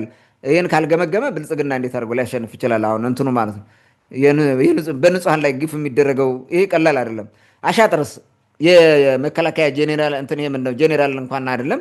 አይ ቲንክ የኮሎኔል ምናምን የሚባለው እዛ ከሱ በታች ያለው ሻምበል ምናምን ሊሆን ይችላል። ቴቨር ከወረዳ ባለስልጣናት ጋር ከአካባቢ ባለስልጣናት ጋር አሻጥር እየሰራ መከላከያ ውስጥ መታየል የራሱን አህድ ያስገድላል እኮ በፋኖ እንዲመረኩ ያደርጋል እኮ ብር ተቀብሎ በቃ እንደዛ ያደርጋል። ከዛ ፋኖ ፕሮፓጋንዳ ይሰራበታል። እና እነዚህን ይህን ሁሉ ተሸክመ እንዴት አድርገህ ታሸንፋለህ? ወታደር በብልጽግና ዘመን ያለው ወታደር እኔ አላቅም። የተመረጠ ሌላ ልዩ ወታደር ካላቸው ካልሆነ በስተቀር አብዛኛው እዚህ የሚመጣውን የምንመለከተው ግን በዛ ደረጃ ነው፣ ያልተረጋጋ ነው። እና እንዲያውም አንዳንዴ ራሱ በቃ እኛ በዚህ እየመጣን ነው እናንተ በዚህ ከሆናችሁ ለፉ የሚባባሉበት ሁሉ አለው። ተደባብለው በደንብ ተደባብለው እና በዚህ ደረጃ እንዴት አድርገን እንትን ትላለህ? አሁን የክልሉን ሰራዊት ብቻ እያነሳን ሳይሆን ይሄም ሌላው ችግር ስለሆነ ነው። በዚህ ምክንያት የፌዴራሉ መንግስት እንደዚህ ቢያደርግም ችግሩን ሊፈታው ይችላል ወይ የሚል ነገር ማንሳት ያስፈልጋል። እንግዲህ ብልጽግና ሰራዊት ቀንሶ ያመጣው የትግራዩን ውጊያ ትቶት ነው ወይ የሚል በዚህ ግረ መንገዳችን ብናየው ጥሩ ነው። ባጭሩ አይታወቅም፣ ላይተውም ሊተውም ይችላል። አሁን ሚድል ኢስት ላይ ያለ የተፈጠረው የመካከለኛው ምስራቅ ማለት ነው እርሱ ነገር ማተር ያደረገ ይመስለኛል። አሁን የብልጽግና ደጋፊ የሆኑት አሁን ጦርነት ላይ ናቸው። ኢራንም በላት እዛ ውስጥ ናት። የተባበሩት አረብ ኤምሬትም እዛ ውስጥ ገብተዋል። ስለዚህ ያለ እነሱ ደጅን ውጊያ መጀመሩ ራሱ ያስቸግር ይመስላል። እንደዛ ማድረግ አልተቻለ ይመስለኛል። ለዛ ይመስለኛል ሰራዊት መቀነስ። ግን መረጃዎቹ እንደሚያሳዩት ደግሞ ሊገቡ ነው። በቃ አሁን ከትግራይ ጋር ጦርነቱ ሊጀመር ነው የሚል ነው። እርግጠኛ የሆነ ነገር የለንም ግምቱን ካልሆነ በስተቀር ማለት ነው። ቀንሶ ማምጣቱ ግን የተረጋገጠ ነው። ምን ያክል ነው ባይታወቅም ማለት ነው። ግዴታ ለምን መሰለ አማራ ክልልን ካጣ በኋላ መያዝ አትችልም። ብዙ ዋጋ ያስከፍላል ተመልሰ ለመያዝ። ስለዚህ ከወዲሁ በእንጭጩ እንደነበረው አድርገህ አቆመ መያዝ የተሻለ ይመስላል ብለው ያቀዱ ይመስላል። በዛ ምክንያት ይመስለኛል እና የትግራይ ጦርነት አጋሮቹ አልባ የሚገጥመው አይመስለኝም። በዚህኛው ሳይድ ሌላ አጋር ስላለ ማለት ነው። ህወሓት ብቻውን አይደለም፣ በጣም ብዙ የውጭ ኃይል አለ ይታወቃል። ብልጽግና ብቻውን አይገጥምም ሲጀመር ማለት ነው። ይህን ማወቅ ያስፈልጋል። እንግዲህ ሊቀጥልም ላይቀጥልም ይችላል። እሱን አብረን እናየዋለን። ቢቀጥልም በኪሳራ መደምደሙ አይቀርም። እውነቱን ለመናገር አክሳሪ ነው። ምናልባት በፍትው ላይ በኋላ የተወሰነ ነገር ለማለት እፈልጋለሁ። በምንም መንገድ ይህን ጦርነት ብልጽግና አያሸንፈውም፣ ሊያሸንፍ አይችልም። ያለውን ሁኔታ ተመልከተው። ሀገሪቱ ዳር እስከ ዳር ያለው ሁኔታ መቀመጫው በጣም እንደ አዲስ አበባ ራሱ ሊያዝ ይችላል እኮ እዛ ሄደ መከራን ስታይ ማለት ነው። ኦሮሚያ ክልልም እኮ በኦሮሞ ነጻነት ሰራዊት ብዙ ቦታ የተያዙ ናቸው። አንድ ቀን የመረረው ህዝብ ይህንን መንግስት መጣል ይቻላል ብሎ ከነዚህ ጋር ሆ ብሎ ቢነሳት ፌል ነው የሚያደርገው፣ መቀጠል አይችልም። እኔ አሁን በዚህ ደረጃ ጦርነት ራሱ አስፈላጊ ነው ወይ ለምንስ ተፈለገ የሚለው አይገባኝም። በምንስ አስበውት ነው ራሱ ካልኩሌት ያደረጉበት መንገድ አይገባኝም። የሚከፈለውን ዋጋ ከፍለው ለምንድን ነው የማይታረቁት የሚል እኮ ተደጋጋሚ አንስተናል። ከህወሓት ጋር ቢታረቁ ምንድን ነው የሚሆኑት? በቃ መታረቅ እኮ ነው። ምንድን ነው የሚያጣላቸው? ዋና በቃ ተው በቃ አለቀ። ስልጣን ነው የምትፈልጉት፣ ስልጣን አምጥተህ ተሰጣቸው የሚያስፈልጋቸውን እንደሚገባቸው ማለት ነው። ክልላቸውን እዛ እንመራለን ማለት ይብሩ። ዋት ኢዝ ፕሮብሌም? የተወሰነ ጊዜ እስከሚረጋጋ ነው። በሂደት ህዝቡ ሲያቅ የሆነ ነገር እየተረዳ አስተካክሎ ይቀጥላል የሆነ ነገሩ ማለት ነው። ይሄ ለግል ስሜታቸውን እልከኝነትና ትቢት እኮ ነው እንደዛ የሚያደርጋቸው ሁለቱም ማለት ነው እንጂ አሁን ጦርነቱ ስራሱ እዛ ሄዶ መዋጋቱ ከትግራይ ጋር መዋጋቱ ምን ያተርፋል? ምንም የሚያተርፈው ነገር የለም እኮ ሰው ከመጨረስና ከመጨራረስ ውጭ ማለት ነው። መጨረሻው ደግሞ አላልቅም ሲል ወደ ጋራ ስምምነት አይነት ነገር ይመጣ ይችላል። ግን ደግሞ ሀገርም ይፈርሳል። እኔ በዚህኛው እንደውም ሀገር የሚፈርስ ነው የሚመስለኝ በዚህኛው ጦርነት። ምክንያቱም ቲፒኤልኤፍ የሚዋጋው ለምን እንደሆነ ይታወቃል። ፋኖ የሚባለው ኃይል የሚዋጋው ለምን እንደሆነ ይታወቃል። ሻቢያ ብልጽግና እንትና ማን ነው ህወሓትንም ፋኖንም እደግፋለሁ ብሎ የሚሰራው ለምን እንደሆነ ይታወቃል። ሻቢያ ዓላማው ኢትዮጵያን መበታተን ብቻ ነው። ደካማ ሀገር ማድረግ ነው፣ መበታተን ነው። ብዙ 3 4 5 ሀገር እንድትሆን ኤርትራ መታከል ይፈልጋል። ይሄ ነው ዓላማው። ሌላ ዓላማ የለውም። ሪጅም ቼንጅ ምናምንም አይደለም። የአብይን መቀየር ምናምን አይደለም። መሰረታዊ ዓላማው ይሄ ነው። ደካማ ኢትዮጵያን መፍጠር ነው። የፈለጋትን ማለት በፈለገው ጊዜ የፈለገውን ማድረግ እንዲችል ነው ሻቢያ የሚሰራው። ኦኬ ቲፒኤልኤፍ የሚፈልገው ደግሞ የገጠሙት ውርደቶች አሉ፣ የገጠሙት ቻለንጆች፣ የፖለቲካ ኪሳራዎች አሉ። በጣም በርካታ ነገሮች ላይ አሁን የተጀመረው ማለት ነው። ከዛ መውጣት ይፈልጋል ግዴታ ማለት ነው። ይሄ ሪስኪው ማድረግ የሚፈልጋቸው እንትኖች አሉ፣ የራሱ ነገሮች ማለት ነው። ሀብት ሊሆን ይችላል፣ ዋቴቨር ስልጣኑን በለው ብዙ ነገሮች አሉት። ዝም ብሎ እንትን አይልም። በዛ ምክንያት ነው እንጂ ለትግራይ ህዝብ አሁን የመጨረሻ ለአንዴና ለመጨረሻ ምናምን በሚል አለ። የትግራይ ህዝብ ደግሞ በዚህ በወያኔ ምክንያትም የመጣ ዋቴቨር የተፈጠረው ነገር በጣም አስመርሮታል። ከኢትዮጵያ ጋር መገንጠል ይፈልጋል። ብዙ የሃይማኖቱ ሊቅ ይሄን ነው የሚለው፣ ፖለቲካው ሊቅም ይሄን ነው የሚፈልገው፣ መገንጠል ይፈልጋል አብዛኛው። ስለዚህ ቲፒኤልኤፍ የሚሰራው የህዝቡን ትርታ አንብቦ ነው መገንጠል የሚፈልገው እንጂ ሌላ ነገር የለውም። በእርግጥ ስልጣን ሰጥቶ ምናምን ነገሮች ቢበርዱ መገንጠል ምናምን የሚባል ነገር ይተዋል። እርግጠኛ ነኝ እንትኑ አሁን ሴኪውርድ የሚሆንበት ነገር ከፈጠሩ ማለት ነው ለራሳቸው ስልጣን ለራሳቸው እንትን ክብርም ማለት ነው። ስለዚህ ምንም ይሁን ምን አሁን ውጊያ ሲደረግ ብልጽግናን ቢያሸንፉ ቲፒኤልኤፍ የሚፈልገው ነገር የኔ መሬት ናቸው የሚላቸውን በካርታ የሚያስቀምጣቸውን በፊት በክልል ውስጥ የነበሩም ያልነበሩትንም ይዞ መገንጠል ነው የሚፈልገው። ሌላ ምንም አይፈልግም፣ መገንጠል ነው የሚፈልገው። ከዛ በኋላ የሚቀረው ማለት ነው ፋኖ ነው። ፋኖ ደግሞ 4 ኪሎ እገባለሁ ነው የሚለው አይደል? ከኦሮሚያ ኃይል ጋር ይዋጋል፣ አገሪቱ ትጠፋለች። የኦሮሞ ኃይል ደግሞ እኔ በቃ ነፃ የሆነች ኦሮሚያ ነው መሰረተው ብሎ ይሄዳል። ከዛ በኋላ ፋኖ ሜቢ 4 ኪሎ እገባለሁ የአባቴ ርስት ምናምን ብሎ ሊሞክረው ይችላል። ካልሆነም አማራ ክልል የሚባለን ብቻ አገር አድርጎ ይቀጥላል ማለት ነው። አሁን የሻቢያውም ህልም የሌላውም ጠላት የግብፅም ህልም ይሳካል ማለት ነው። በዚህ ጦርነት እርግጠኛ ሆኖ አሸንፋለሁ ብሎ መግባት የሚቻል አይመስለኝም። ባለፈው እንዳልኩት ምናልባትም እስራኤልና አሜሪካ ከብልጽግና ጎን ከሆኑ ብቻ ሊያሸንፍ ይችላሉ። ብዙ ነገር መስራት ስለሚችሉ እነሱ ማለት ነው። አሁን ከተፈጠረው ጋር አገናኝተው ከዚህኛው ጋር ማለት ነው።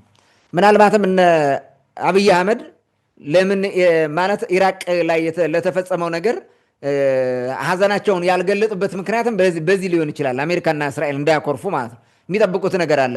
ወደቡም ኤርትራን እንትን ለእኛ ይሰጡናል የሚል ያለ ይመስለኛል። በዚህ ካልሆነ በስተቀር ያለ እነዚህ ሁለቱ ኃይል ከዛ ኢንቮልቭ ሳያደርጉ በምንም መንገድ ሊያሸንፍ አይችልም። ሀገሪቱ ትፈርሳለች። ምናልባት በዛ ከሆነ ጥሩ እድል አለው እሱ ከሆነ ማለት ነው። ቢሆንም ግን የኢራንን እኮ እንትን አድርጓል፣ እንዲገልጹ አድርጓል እኮ የእስልምናው ሊቀመንበር ነው ማነው የሚባሉት ሰውዬ ሂደው የመጅሊሱ መሪ ማለት ነው። እሳቸው ሂደው እኮ ገልጸዋል። ኢን ኔም ኦፍ አብይ እኮ ነው። ይሄ እኮ ግልጽ እኮ ነው። ኢን ኔም ኦፍ አብይ ነው የተናገሩት እንጂ በራሳቸው ሂደው አይደለም። ኤምባሲው ድረስ ሂደው እንደዛ እናዝናለን ለአያቶላ ከሚኒ መሞት ብለው ሀዘናቸውን የገለጹበት ምክንያት ማለት ነው። አሁን ለማስተባበል በዛኛው በኩል ብዙ ጥረት እየተደረገ ነው። ምናልባት እንግዲህ አሁን ምንድን ነው የኢራንና የእስራኤልና የአሜሪካ ውጊያ በተመለከተ የሻቢያ መንግስት ከኢራን ጎን እንደተሰለፈ ከሁቲ አማጽያን ጋር እንደተሰለፈ የቀይ ባህርን ድንበር ማክበርም እንዳልቻለ እና ሞሪያው ከነራሻ ቡድን እንደሆነ ይታወቃል። በዚህ ምክንያት ኤርትራ እንትን ውስጥ ገብታለች፣ በጠላትነት ፍረጃ ውስጥ ገብታለች። ስለዚህ በዚህ መንገድ በዛ የሚንጠባጠብ ነገር ስለሚኖር እና አብይ ያኛውንም ይህንም ሳያስቀይሙ መቀጠል ይፈልጋሉ። በዛ ምክንያት ምናልባት ኢትዮጵያ እንትን ልታገኝ ትችላለች፣ ራሱ ሰፋ ያለ የባህር ወደብ ራሱ ማለት ነው የባህር ድንበር ልታገኝ ትችላለች። ኤርትራን ማለት ቀይ ባህር እንድትቆጣጠርላቸው ሊያደርጉ ይችላሉ። የተሻለ ነው ኢትዮጵያን ብናጠናክር ይሻላል የሚል ሊመጣ ይችላል። ይሄ ግምት ነው። ጥሩ እድል ነው ለብልጽግናው ማለት ነው። ኢቭን ለኢትዮጵያም የተወሰነ ጥሩ ይሆናል ብዬ አስባለሁ። ብልጽግና እንዳለ ቢቀጥልም ሀገሪቱ የሆነ መረጋጋት ነገር ይመጣል። አንዱ አካል ድል ያለ ጋር ማለት ነው። ብልጽግና ድል ያደርጋል። ኦልሬዲ የተረጋጋ ነገር ሊመጣ ይችላል በዚህ ኬዝ። አለበለዚያ ግን እነዚህ ኃይሎች ከሌሉበት ብልጽግና በራሱ ተዋግቶ ሌሎችንም አጋሮችን ሰብስቦ ተዋግቶ ማሸነፍ አይችልም። ያውጋ ፍጻሜውም ሀገር ማፍረስ ነው የሚሆነው፣ ራሱም ይጠፋል። ስለዚህ በዚህ ምክንያት ያን ጦርነት ቢተውት የተሻለ ይመስለኛል፣ ባይቀጥሉት ማለት ነው። ችግሩን በሰላማዊ መንገድ መፍታት የተሻለ ነው። ብልጽግና ዘመነ መሳፍንት ውስጥ ያለ እንደነ ተፍጻሜተ መንግስት ምናምን መንግስት ምናምን እየተባሉ ሲመጡ እንደነበሩት ዝም ብሎ አይነት ነገር ነው የሆነው። ክልሎቹ አሁን ብልጽግና የሚመራት ሀገር በሽፍቶችም ትመራለች። እንዲያውም ሽፍታው ነው የሚመራው በተግባር ማለት ነው። ብልጽግና በአየር ላይ ያለ ነው እና አዲስ አበባን ተቆጣጥሮ ሌላውን በአየር ላይ ነው የሚመራው እንጂ ምንም ነገር የለም። የትም ቦታ አሁን በፈለገው ጊዜ ተነስቶ አንድ ወረዳ ሄዶ የፈለገውን ሰርቶ ምናምን የልማት ፕሮግራም አቅዶ ልማት ማጓየት ምናምን በለን አንድም ልማት የለም። ሁልጊዜ የምታየው ስብሰባ ቅድም አንተ ያልከው ነገር ነው የሚሆነው። ስለዚህ ከዛ አንጻር ሰላም ምርጫ ቢያደርጉ የተሻለ ይመስለኛል ለሀገሪቱም ራሱ። ታንኪዩ። መልካም እንግዲህ አጠቃላይ የፌዴራሉ መንግስት በአማራ ክልል ጉዳይ ምን እየሰራ ነው የሚሉትና ከዛ ጋር ተያያዥ የሆኑ ጉዳዮችን ሰፋ አድርጋ አንስታል። አመሰግናለሁ። ስፔሻሊ አሁን ያለው የመከላከያ ሰራዊት ቅድም ስለው እንደነበረው የዲስፕሊን ችግር እንዳለበት አንዳንድ በሚለቀቁ ምስሎች ሰዎች እየወጡ በሚናገሯቸው ነገሮች እኛ በአይናችን እያየን ያለንበት ሁኔታ ነው ያለው። እውነት ለመናገር ቅድም እንዳልከው በፊት የነበረው የመከላከያ ሰራዊት ዲስፕሊኑ በጣም የሚገርም ነበረ። በቅማንት ቀጠና የሆነ ችግር ሲፈጠር እንኳን ጦርነቱን በማብረድ ነገሮችን በማስተካከል ከህዝቡ ጎን በመሆን ህገ መንግስቱን በማስጠበቅ የሚታወቅ ነው የነበረው። አሁን ላይ ግን ልክ ፖለቲካው ከሚዘመው ጋር ነው አብሮ የሚሄደው እና ያለን እኮ ትምህርት ቤቶች ውስጥ ወንበሮችን ሲሰብሩ፣ ወጥተው ላይ ሲዘሉ፣ ፎቶ ሲነሱበት፣ ወፍጮ ቤት ገብተው ሲደፉ ምናምን አይዶ ነው። ምንድን ነው እንግዲህ የብልጽግና ልሂቃን የሚሉት የመከላከያ ዩኒፎርም ለብሶ ፋኖ ነው እንደዚህ የሚያደርገው ወይም ሌላ ኃይል ነው ይላሉ። እንግዲህ ሰው የሚያየው ባይኑ የሚያየውን ነው የሚያምነው። እንግዲህ ሰዎችን ሲቀጠቅጥም እናያለን። አይተህ ከሆነ ሰሞኑን እንደውም አንድ የመከላከያ መኪና አንድ የአይሱዙ ሹፌር ከማይም ቦታ ተደርቦ አልፎ ጥሎ ነበር በሚል ወርዶ በመሳሪያ አስፋልት ላይ አንበርኮ ምናምን እንትን ሲለው ይታያል። አሁን ይሄ አይናው ልትገለን ነበር ወይም ደግሞ ትክክል አይደለም አካሄድ ብሎ ሊሆን ይችላል። ግን በዛ መንገድ ነው የሚቀጣው። ይሄ የመከላከያ ዲስፕሊን እንዳልሆነ የሚታይ ነው እና በጣም ትክክል እንዳልሆነ ይህም ብዙ ሰው ያውቃል። አዲስ አበባ ከተማ ላይ እንደዚህ ንግድ ቦታ የሚንቀሳቀሱ ሰዎች አሁን የኢትዮጵያ ውስጥ ያለ የንግድ ስርዓት ዘለማዳዊ ነው እንደምታውቀው። ያን ስርዓት ለማስያዝ ህግ ከመስራት ይልቅ ይሄ ዝም ብሎ ወንበዴ ሚሊሻ ምናምን እንደዚህ ሰብስባ አሰልፎ እናቶችን መቀጥቀጥ ምናምን አንዳንዴ የሆነ ሰው ከህሊና የወጣ መሆኑን የምታውቀው በጣም ብዙ ነገር ሲደረግ ይታያልና አንዳንዴም ህዝቡ በምሬት ዝም ብሎ ሲገጥሙላ ታየዋለን። እና ይህ ከምን የመጣ ነው? በቃ የዲስፕሊን ችግር ነው፣ መስተካከል አለበት፣ እንደ ሀገር ጥሩ አይደለም የሚል ሀሳብ ነው ያነሳው። በጣም ደስ የሚል ነው። ሌላ አይተህ ከሆነ ወልቃይት ሰሞኑ ሰልፍ እያደረጉ ነው። እነደመቀ ዘውዱ ከዚህ ከደቡብ ጎንደርም ከምንም ሰብስበው የወሰዱትን ሰፋሪ እያወጡ እያሰለፉ ነው። መፎክር እያሰሙ ነው። ምን እያሉ ነው? አሁን ደግሞ ይህ ጎንደር ክልል ነው የሚለው ቡድን ለይቶለት በደንብ አድርጎ የወልቃይትን ጉዳይ ተጠቅሞ ነገሮችን ወደ ሌላ አቅጣጫ ለመውሰድ እየተነሳ ነው። የተወሰነ ጊዜ እርገብ ብሎ ነበረ። አሁን በተለይ ደቡብ ጎንደር ምናምን ይህ ማዕከላዊ ጎንደር መመታት ሲጀምር አይ የጎንደር ፋኖ ደንቆሮ ነው፣ ዝም ብሎ ነው ያገኘ ነው የሚጋልበው፣ ያገኘ ነው የሚጭነው፣ ስለዚህ መስተካከል አለበት ምናምን ብለው ይህን ክፍተት ተጠቅመው ሌላ ስራ እየሰሩ ያሉበት ሁኔታ ነው ያለው። እንግዲህ ሀገሪቱ በምን ሁኔታ ውስጥ እየቀጠለች እንደሆነ ይሄ ትልቅ ማሳያ ነው። በየሰፈሩ በየመንደሩ እንዳልከው የጎበዝ አለቃ አለ። ኢቨን ፋኖ ሰሞኑን ቢዛሞ የሚባል የጦር ምንድነው ነበር ክፍለ ጦር ነው መስርተናል ብሎ ወለጋ ውስጥ ወደ 6 ወረዳ ውስጥ ይዟል እየተባለ ነው።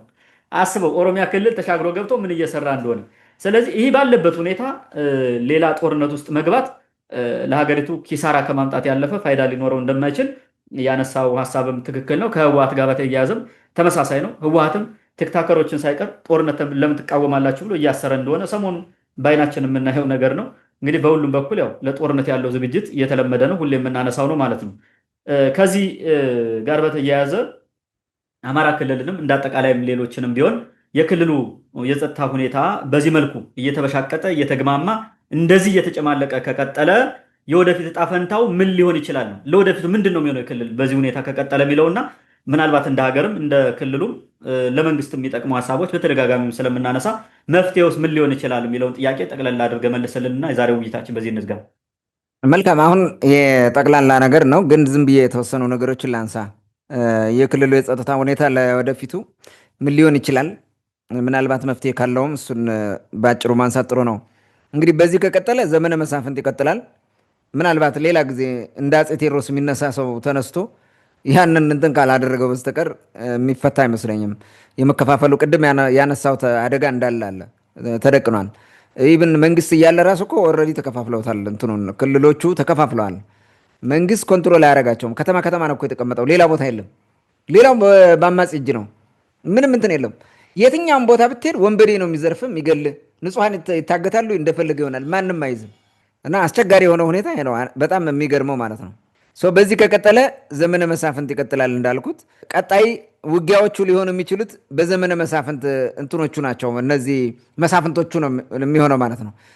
የጎጃሙ መሳፍንት ከጎንደሩ መሳፍንት ጋር፣ የትግሬው መሳፍንት ከአማራው መሳፍንት ጋር፣ የኦሮሞ መሳፍንት እንደዛ ነው ውጊያ የሚሆነው ለወደፊቱ። በዚህ ከቀጠለ ማለት ነው። ነገሮቹ ማይሳካሉ ከሆነ መንግስት የበለጠ እየተዳከመ ነው የሚሄደው። ምንም ማድረግ አይችልም። አውሮፕላን እያለው ድሮን እያለው እያለ እየፎከረ ነው የሚቀመጠው እንጂ ምንም መሬት ላይ ወርዶ የሚሰራው ስራ የለውም። ምንም በድሮን በምናምን የሚፈታ ወይም የሚደመሰስ ሽፍታ የለም በምንም መንገድ ማለት ነው። አማጺ በዚህ ልታጠፋ አትችልም። እና ከዚህ ካልወጡ መፍትሄ ያለው አይመስለኝም። አማራ ክልልም በለው ሌላው ክልሉ ይፈርሳል።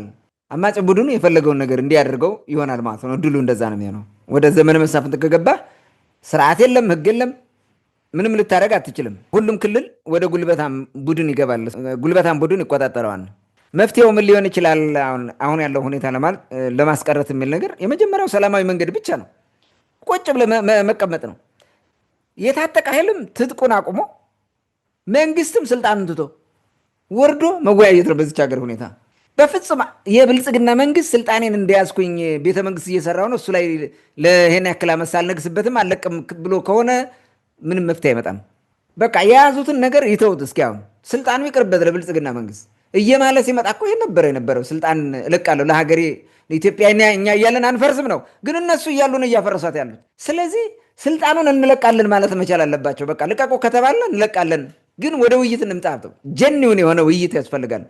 ሪል የሆነ ናሽናል ዲያሎግ ያስፈልጋል ለእኛ ማለት ነው። እውነተኛ በአጠቃላይ ሁሉንም የህዝብ ክፍልና ሁሉንም የአማጺ ቡድን ምናምን ያካተተ ውይይት ያስፈልጋል እንጂ እንደዚህ አሁን ይሄ ብልጽግና እንደሚመራው የምክክር ኮሚሽን ምናምን ኮሚሽን ይሄ ቀልድ ነው። ለሰዎቹ አበል ምናምን እየሰጠ ዝም ብለህ መቀልድ ነው። ስለዚህ እኔ እውነተኛ የሆነ ውይይት ቢደረግ ነው መፍትሄው ሊመጣ የምችለው ብዬ አምናለሁ። ብልጽግናም ሆነ ተፋላሚ ወገኖች ጦርነት መፍትሄ ነው ብለው ከእንትን ካረው መፍትሄ ሊሆን አይችልም። በፍጹም መፍትሄ ሊሆን አይችልም። ጦርነት የመጨረሻ መጥፊያ ነው። ጦርነት ሊሆን የሚችለው ምንድን ነው? ምርጫ ሰልፍ ዲፌንስ ከሆነ ግድ ነው። ልክ አሁን ኢራን እያደረገችው እንዳለው አይነት ነገር ኢራን የምትዋጋው ሰልፍ ዲፌንስ ነው፣ ግዴታ ነው። መጥቶ አታክ ሲያደርግህ ትዋጋለህ። ልክ እንደዛ ከሆነ ኦኬ። ከዛ ውጭ ግን ይሄ ለሀገሪቱ የፖለቲካ መፍትሄ ያመጣል ብለህ እርስ በርስ በዚህ ደረጃ ከተባላ ምን መፍትሄ ይሆናል? ጦርነት መፍትሄ ሊሆን አይችልም። ይሄ በፍጹም ማለት ነው። እና እኔ ይህንን ከሰላም መንገድ ውጭ አማራጭ አለው ብዬ አላምንም፣ በምንም መንገድ ማለት ነው። በምንም መንገድ አሁን አንዱ አሸንፎ እንኳን ወደ ስልጣን ላይ ሁሉም ቢቆጣጠር ምንም የተሻለ ነገር አይመጣም ለሀገሪቱ። በጡንቻ ስለሆነ የሚመጣው ማለት ነው። የሰላሙ መንገድ እንሞክረው እስኪ። እኛ ኢትዮጵያን ሞክረነው አናውቅም፣ አንዳችን ሞክረነው አናውቅም። ዛሬ እንሞክረውና ውጤቱን ብናየው የተሻለ ይመስለኛል። እና እንዲያውም ብልጽግና በዚህ ለምን ታሪክ አይሰራም? በቃ የእኔ ስልጣን ላይ መኖር ከሆነ ያባላችሁ እኔ በአግባቡ ይህንን እንትን ሀገር መምራት ካልቻልኩኝ እና ይሄ ከሆነ እኔ ከሆንኩ ምክንያቱ ለቀዋለሁ በሰላማዊ መንገድ። ግን ሀገሪቱ እንዳትፈርስ እስኪ እንዴት ሆነ አዲስ መንግስት የሚቋቋመው ኑ ብሎ ቁጭ ብሎ ቢያማክር በታሪክ ራሱ የመጀመሪያ መንግስት ይሆናል፣ ማይረሳ ይሆናል። እስከ ዛሬ ያጠፉትን ራሱ ይካሳሉ ማለት እንደ ካሳ ከፈሉ ማለት ነው ለህዝቡ ራሱ ሀገሪቱን እንትን የተሻለ ነገር አደረጓት ማለት ነው። ስለዚህ ስልጣን መስጠት ካለበት ስልጣን ለመስጠት እነዛም እንዲህ የሚሆን ከሆነ በዚህ ደረጃ ብልጽግና ወርዶ ራሱን እንትን የሚያደርግ ከሆነ እኛም በዚህ ደረጃ እንወርዳለን። ያሰብነውን ነገር ትተን እንወያያለን። የምንታገለውም ለሀገራችን ነው ብለው ወደዛ ከመጡ በጣም ጥሩ ነው የሚሆነው። የቲፒኤልኤፍም ኃይል ይሁን ዋቴቨር መገነጣጠሉ ስለማይጠቅም ማለት ነው። ገነጠላለው ምናምን የሚለው በራሳቸው ጥፋት ነው። ይህን ያመጡት እኮ ይህ እኮ ግልጽ ነው። በራሳቸው ጥፋት ነው ሲቀልዱ። ፌዴራሊዝም ስርዓት መስርተና ብለው በፌዴራሊዝሙ ላይ ሲቀልዱ ኑሮ ነው ያን ችግር ያመጡት። በችግራቸው ነው ወደ ትግራይ ሄደው የተቀመጡት። ከዛ በኋላ የመጣው ነገር ያው የተፈጠረው ነገር ተፈጥሯል። የኢትዮጵያን ህዝብም ብሌም ልታደርገው አትችልም። ኢትዮጵያ ህዝብ ላይ የሰሩት መጥፎ ነገርም አለ፣ መልካም ነገር እንዳለ ሆኖ ማለት ነው። ያንን ማየት ያስፈልጋል ማለት ነው። በዚህ እዚህ ሀገር ጋር መኖር አንፈልግም ምናምን በሚል ካመጣ እናንተ ስልጣን በነበራችሁበት ጊዜ ያለቀሰውን ህዝብ ማን አየው? ያዳመጠው አለ ወይ? እናንተ ሳዳምጣችሁት ነበር ወይ? ያን ጊዜ ሲያለቅስ ቅማንቱን ስትዘርቱ ተጨፍናችሁ ቅማንቱን ልገንጠል ብሏችኋል ወይ? እነዚህ ሁሉ ማሰብ ያለበት ይመስለኛል። ስልጣንህን ሴፍ ለማድረግ እንደዚህ አይነት ነገር መደረጉ ያለበት። ለምን ሀገር ትገነጠላል?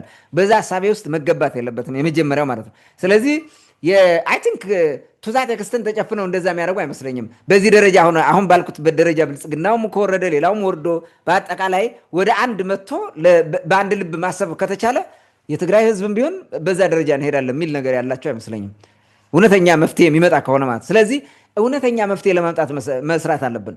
ብልጽግና ከአጠራቀማቸው ተረፈ ኢህአዴግ የሆኑ ያጠራቀማቸው ካድሬዎቹ ማለት ነው። ትልቁ ችግር እኮ ይኸውልህ ብልጽግና እንደ አዲስ ፓርቲ ተቋቋም አለን እንጂ ይዞት የመጣው እኮ የኢህአዴጉን ነው።